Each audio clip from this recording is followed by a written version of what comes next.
I grew up in a loving and ordinary family, surrounded by good friends. In terms of looks, academics, and sports, I was just average, but I always felt incredibly fortunate to have such good people around me. Perhaps that's why I tend to trust people too much. Because of this, I've often been called naive or even mystical by some. This story is about my pathetic mother-in-law who took advantage of my trusting nature. My name is Mary. I'm 31 years old and I work as a salesperson. My husband Jake and I got married just a year ago, so I still feel like a newlywed. I used to say, let's have a baby, but honestly, I was still enjoying our newlywed life. Jake's parents are still together and live about 20 minutes away from our apartment. His mom, Diane, often invites us over for dinner, and we enjoy a family meal at their house about once a month. Some of my friends have worried, saying, isn't it too much to visit your in-laws that often? But Tom, Jake's dad, is great to talk to and Diane is sweet, so I've never found it bothersome. Besides, Diane seems to prefer working alone in the kitchen, so I'm always treated like a guest. I used to happily join Jake and Tom in chatting until dinner was served, making it easier than preparing a meal at home.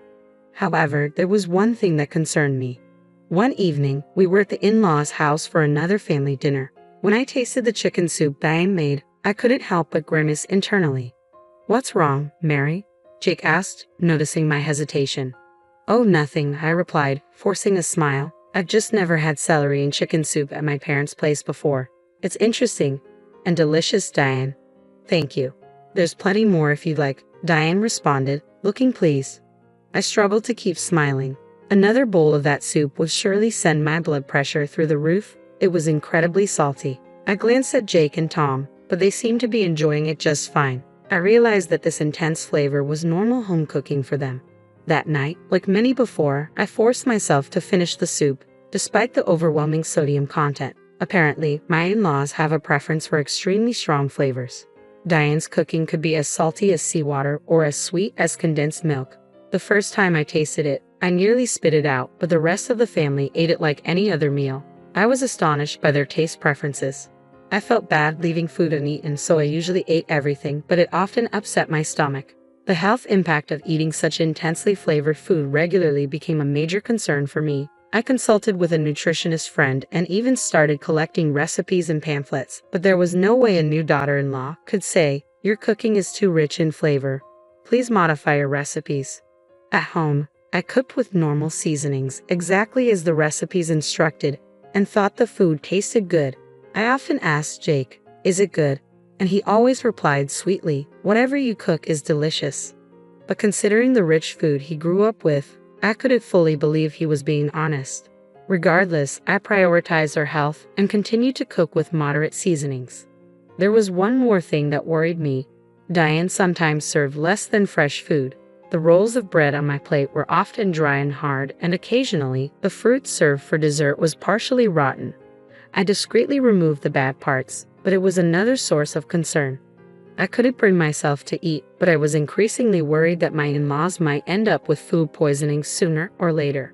Cookies for a snack, Mary, Diane offered. To my horror, I realized the cookies she handed me had expired 6 months ago. Jake noticed too, and quickly spoke up, Mom, these cookies are expired. Diane looked startled and then laughed it off, saying, oh no, I'm so careless. I felt relieved that she didn't seem too concerned, but my relief turned to alarm when I found the same box of expired cookies mixed into the snack bag she gave me on our next visit. I had seen this kind of behavior before, the time my grandma started showing signs of dementia. Could it be happening to Diane too? She was only in her 50s, but I began to doubt whether her forgetfulness was just carelessness or something more serious. I wanted to talk to Jake about Diane's overly seasoned food and the possibility that she might be showing early signs of dementia, but I was afraid it would be too much for him to handle. Then one day, a small miracle happened. We found out I was pregnant. I'm finally going to be a dad. Do you think it's a boy or a girl?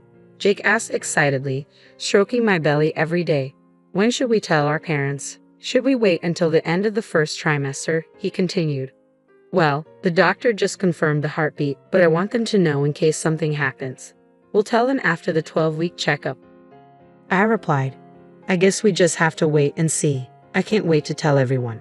I think my mom's going to cry when she hears the news, Jake said, his excitement infectious. You're right, I agreed, imagining Diane's tears of joy when she found out. It filled me with warmth and happiness. I was so thrilled about the pregnancy that I pushed my concerns aside. But the following weekend, when I saw Diane's chicken soup on the table, it hit me that there was a serious problem. If I ate her overly seasoned food, it might affect my baby. The pregnancy books I'd been reading warned that high blood pressure and diabetes could impact the health of both the mother and the baby.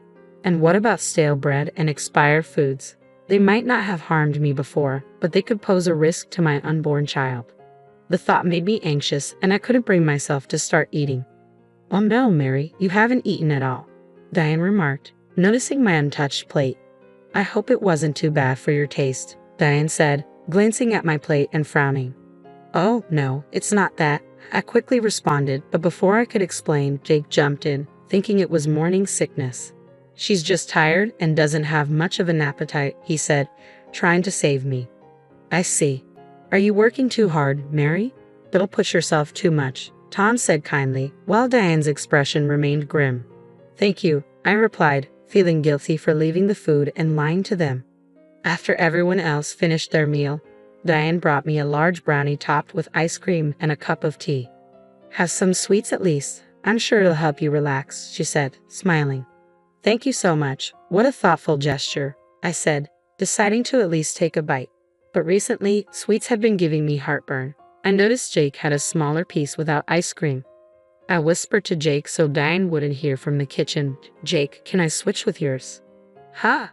Oh, sure," he replied, handing me his plate. I cut a small piece of the brownie. It was moist and soft, and I washed it down with tea.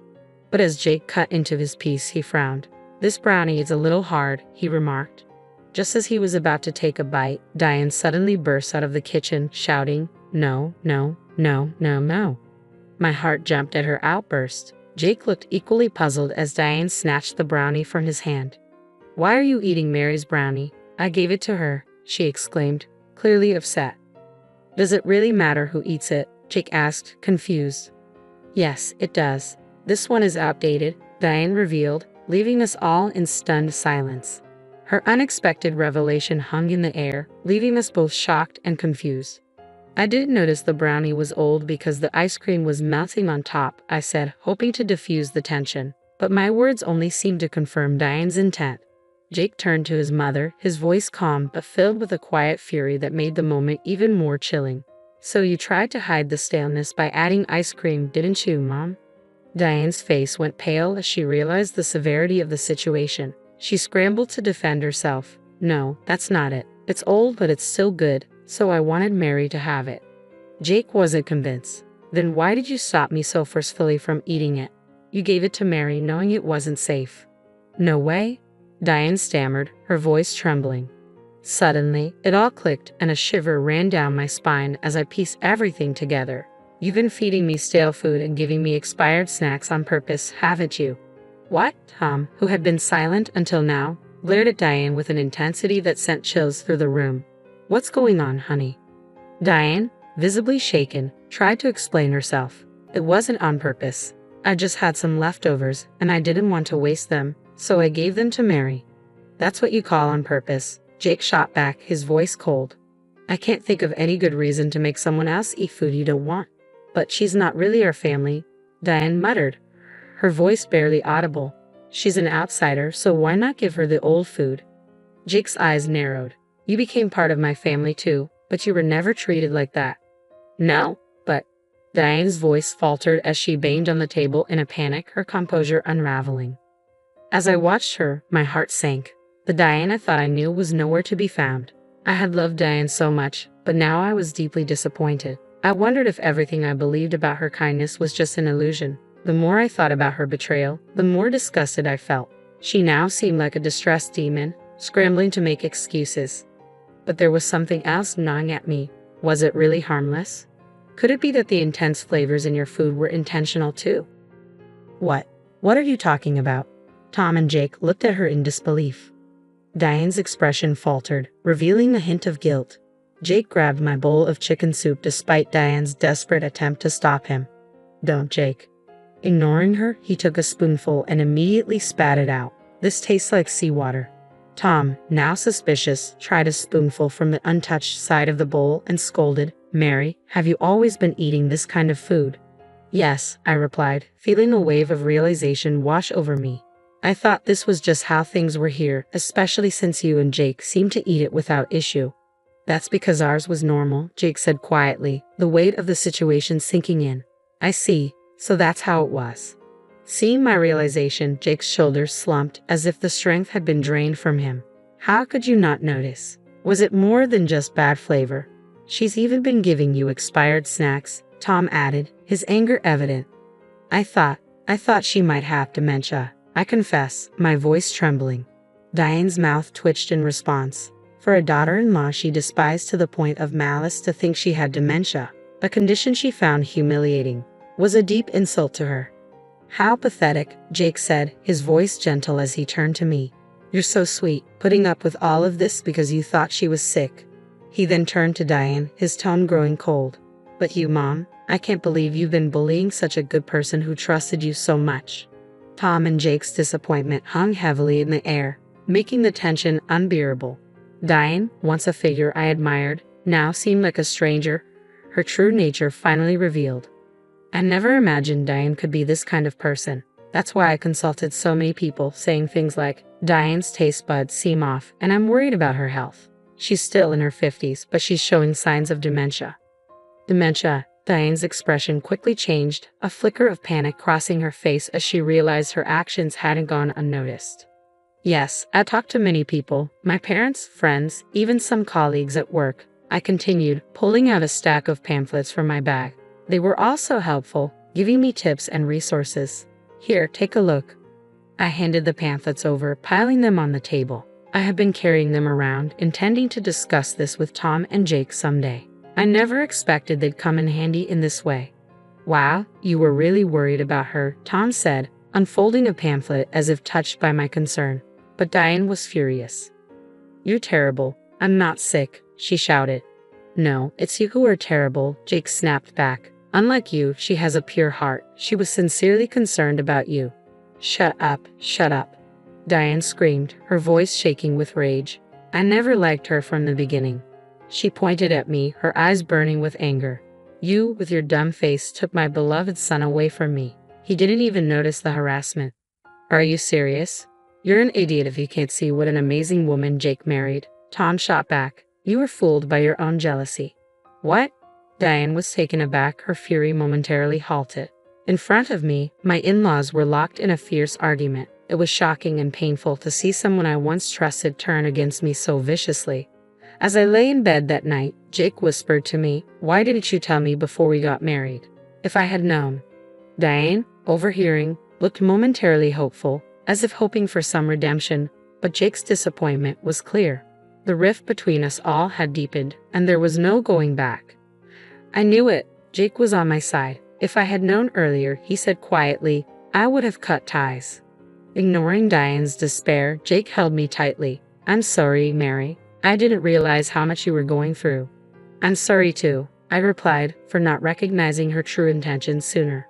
Diane's eyes twitched, clearly shocked to hear such words from someone she had always looked down on. "I married you because you were pure and kind," Jake continued. "Don't worry, we'll never come here again." "Wait," Diane pleaded, her voice desperate. "You can't do this. I'm your mother." "You were a terrible mother," Jake said firmly. "I'll never let you see your grandchild." "A grandchild?" Diane's eyes widened as she finally noticed my belly. If only she had realized earlier, before her schemes consumed her, things might have turned out differently. "Let's go, Mary," Jake said, extending his hand. I took it and slowly stood up. "Wait, I'm sorry," Diane cried out, rushing to grab Jake's arm. "It was just a small mistake." But Jake dismissed her, turning to me. "I'm not the one you should be apologizing to." Diane glanced at me, her eyes full of disgust. I couldn't bring myself to forgive someone who had harbored such malice against me. Before she could say another word, I spoke up. "I trusted you completely, and you betrayed that trust. I can never trust you again, not for the rest of my life. I won't allow someone like you near my precious child. Goodbye." "No." Diane collapsed in anguish as we walked away without looking back. Tom, watching us leave, seemed to understand that we would never return. It's strange to think about it now. But if only Diane had cherished our relationship, she could have lived a happy life as a grandmother surrounded by her grandchildren. What a tragic mistake she made. When I finally told my parents and friends who had supported me, they all seemed relieved. You finally realized, they said, some stunned, others nodding knowingly. Apparently, everyone but me had been aware that I was being mistreated, but they hadn't said anything because they knew how genuinely concerned I was about Diane. At least they had listened to me, collecting pamphlets and offering advice, waiting for the day I'd see the truth for myself. When that day finally came, I felt a wave of shame and embarrassment. My face burned with it. But thanks to the mountain of material everyone had given me, I was able to prove that my concern had been genuine. Because of their help, Jake and Tom were completely on my side. I realized then just how blessed I was by the people around me. Now, 2 years later, my life has taken a different turn. I've been busy taking care of my little son, who is celebrating his first birthday today. I'm hard at work preparing a birthday cake, fried chicken, and other dishes I'm not accustomed to making. Jake has been a great dad, playing with our son and changing his diaper. In the midst of this, I get a call from Tom. He was invited to the birthday party, so I pick up the phone without hesitation, assuming he might need to ask me something. "Hello, Mary," says the voice on the other end, sweet and probing. It's not Tom. Even after 2 years, I recognized Diane's voice instantly. After we cut ties, we moved to a new place far away from her and only told Tom. I blocked Diane's number and had mine erased from her phone. Thanks to Jake and Tom acting as shields, I didn't have to endure an unwelcome visit at the hospital when I gave birth. I've been able to live a peaceful life, and now she wants to ruin it. Just hearing her voice sends a shiver down my spine. "Where's Tom?" I ask. "He's in the bathroom right now," she replies. "Isn't it my grandson's birthday today?" I don't think Tom told her, but she might have noticed him discreetly preparing a gift. Jake senses something's wrong from my tone and gestures to take over the phone, worry etched on his face. But I give him a thumbs up, indicating I've got this. I continue the call, knowing that the innocent, naive wife I once was is a thing of the past. "Listen, Mary," Diane begins. I genuinely feel terrible about what happened. Diane's voice trembled with regret. "I was wrong to do such mean things, and I regret it deeply." "Ha!" I replied, uncertain of her sudden change of heart. "I want to see my grandson soon. I'll buy him lots of cute clothes and toys." Diane continued, her voice trying to sound hopeful. "Okay, but I don't need you to hide needles in the toys or anything like that," I said firmly. "No, I wouldn't do something so horrible," Diane protested. "I mean, you think I'd do that after all those accusations?" "You fit me all those disgusting things," I countered. "It wasn't just a little too much salt or sugar. It was unhealthy and potentially dangerous." "But I really regret it," she insisted. "You're kind enough to understand that, right?" "I'm often told I'm kind," I said, "but it's not just kindness. I'm just too trusting.